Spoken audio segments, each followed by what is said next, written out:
धब्बा लगा हुआ है लाहौर के ऊपर कि यहाँ पे प्रोफेशनलिज्म की कमी है। प्रोफेशनल लोग ज़्यादा आपको कराची में मिलते हैं, तो क्या आपकी इंडस्ट्री और आपकी इंडस्ट्री में एक एक करके हम पूछ लेते हैं कि आपको लगता है कि ये सच्चाई है? पहले आप बताएं कि एक्टिंग इंडस्ट्री में is it more professional in Karachi? It is more professional इन कराची।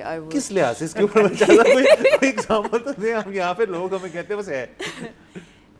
देखिए यहाँ पे जैसे टाइम मैनेजमेंट का इशू हो जाएगा। इस चीज़ पे इसमें से आपने मेरी पसंद का सवाल किया, इस पे तो मैं जरूर बात करूंगी। पहले वो अपनी दिल की बात निकाले। वहाँ पे आप इंतजार नहीं कराएंगे, टाइम मैनेजमेंट का इशू नहीं होता। यानी कि आपका अगर शॉट तैयार है तो आपको बस बताएंगे और आप जाके डिलीवर कर देंगे। यहाँ पे है कि यार भी कर रहे हैं उसको। Production, camera crew, lights crew, sound, they are like all on their toes, they are ready. चीज़ें जल्दी वहाँ पर होती हैं, फास्ट मूविंग पेस है। लाहौर में it's comparatively slow moving pace. यहाँ पे प्रोफेशनलिज्म का आता है। बाकी ये नहीं कि लोग खराब हैं, लोग तो ज़्यादा लाहौर के उठ के कराची जा रहे हैं काम करने के लिए। ज़्यादातर एक्टर्स एक्ट्रेसेस हैं Lahore. It's about the culture की बात है। ये मैं इस पे सेकंड करूँगा। एक शूट जो कि 4 घंटे में कराची में मुमकिन है, वो हो सकता है कि लाहौर में 18 घंटे से ऊपर लग जाए। It's true.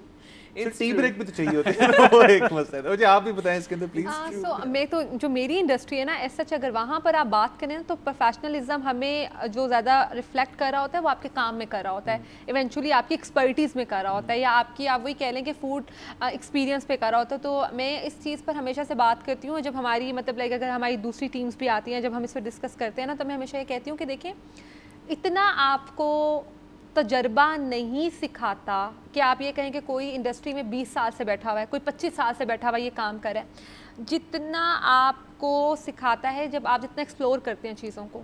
फॉर एग्जांपल कि एक इंसान अगर पाकिस्तान में बैठ के किसी इंस्टीट्यूट में बैठ के सीख रहा है, और एक वो इंसान जो ट्रैवल कर रहा है और वो जगह जगह पे जाके फूड टेस्ट कर रहा है, तो उसका एक्सपीरियंस 20 साल वाले इंसान से भी ज़्यादा होगा।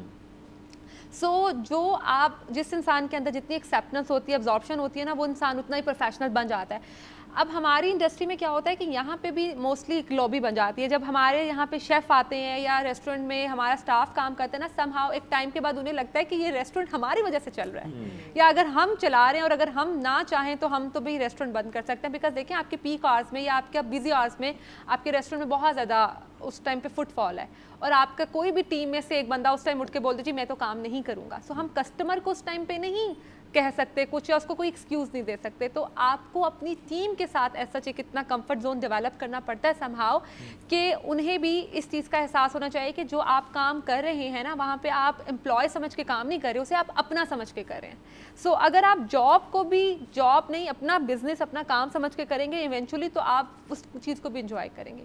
हम क्या कहते हैं कि साइकोलॉजी है कि जब हम किसी के लिए काम करते हैं तो लोग जो बातें करते हैं ना कि हाँ आप फ़लाँ के लिए काम कर रहे हैं, सो आप जॉब कर रहे हैं, जॉब भी होती है, बिजनेस। हाँ, मैं इस बात को मानती हूँ, लेकिन अगर आप ऑनेस्ट और पैशन के साथ काम करते हैं ना, तो आप इस चीज़ की तफरीक में पड़ते ही नहीं है कि वो आप किसी के लिए काम करें या आप अपना काम करें। तो आप ऑनेस्टी के साथ काम करें। सो ऑनेस्टी मुझे लगता है सबसे बड़ा ट्रेट है प्रोफेशनलिज्म का। सब्सक्राइब करें और बेल दबाएं ताकि कोई खबर रह न जाए।